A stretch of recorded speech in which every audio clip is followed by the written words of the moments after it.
है कान्हा की भक्ति और दिल में रहे प्यार।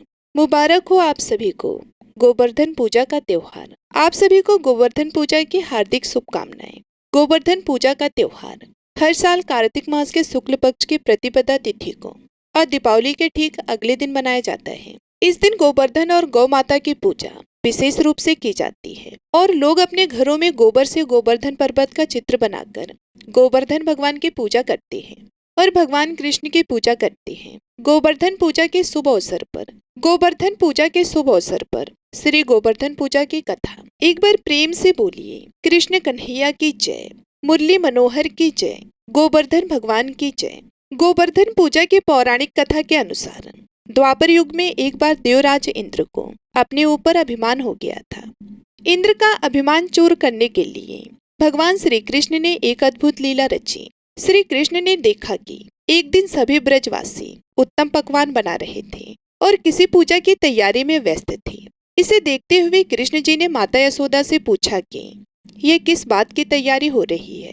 कृष्ण की बातें सुनकर यशोदा माता ने बताया कि इंद्रदेव की सभी ग्रामवासी पूजा करते हैं जिसमें गांव में ठीक से वर्षा होती रहे और कभी भी फसल खराब ना हो और अन्न धन बना रहे। उस समय लोग इंद्रदेव को प्रसन्न करने के लिए अन्नकूट चढ़ाते थे। यशोदा मैया ने कृष्ण जी को यह भी बताया कि इंद्रदेव की कृपा से ही अन्न की पैदावार होती है और उनसे गायों को चारा मिलता है। इस बात पर श्री कृष्ण ने कहा कि फिर इंद्रदेव की जगह गोवर्धन पर्वत की पूजा होनी चाहिए क्योंकि गायों को चारा वहीं से मिलता है। इंद्र देवता तो कभी प्रसन्न नहीं होते और ना ही दर्शन देते हैं। इस बात पर ब्रज के लोग इंद्रदेव की जगह गोवर्धन पर्वत की पूजा करने लगे। यह देखकर इंद्रदेव क्रोधित हुए और उन्होंने मुसलधार वर्षा शुरू कर दी। इंद्रदेव ने इतनी वर्षा की कि उससे ब्रजवासियों को फसल के साथ काफी नुकसान हो गया। ब्रजवासियों को परेशानी में देखकर श्री कृष्ण ने अपनी कनिष्ठा उंगली पर पूरा गोवर्धन पर्वत उठा लिया और सभी ब्रजवासियों को अपने गाय और बछड़े समेत पर्वत के नीचे शरण लेने के लिए कहा। इस बात पर इंद्र कृष्ण की यह लीला देखकर और क्रोधित हो गए और उन्होंने वर्षा की गति को और ज्यादा तीव्र कर दिया। तब श्री कृष्ण ने सुदर्शन चक्र से कहा कि आप पर्वत के ऊपर विराजमान होकर वर्षा की गति को नियंत्रित करें और शेषनाग से कहा कि आप मेड़ बनाकर पानी को पर्वत की ओर आने से रोकें। इंद्र लगातार सारा दिन और रात वर्षा करते रहे।